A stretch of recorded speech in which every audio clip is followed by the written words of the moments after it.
At obserbahan ninyo mga kapatid, kadalasan, hindi lagi, kadalasan, yung mga batang lumaki sa hirap, dahil mahirap din ang magulang, hindi nabigyan ng luho, yung pa nga ang mababait na anak eh.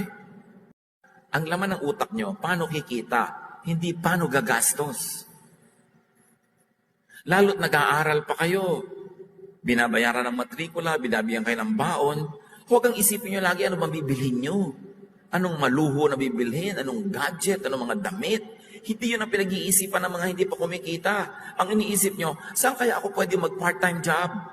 Para matulungan ko naman ang magulang ko na hindi nakakalbo na yung magulang ko at tumatanda na at nakukuba na para ako suportahan. Ang society ngayon, lalo sa social media, ay, baliw na baliw ang mga kabataan sa kung anong bibilin. Hindi sa kung ano ang kanilang pwedeng pagkakitaan.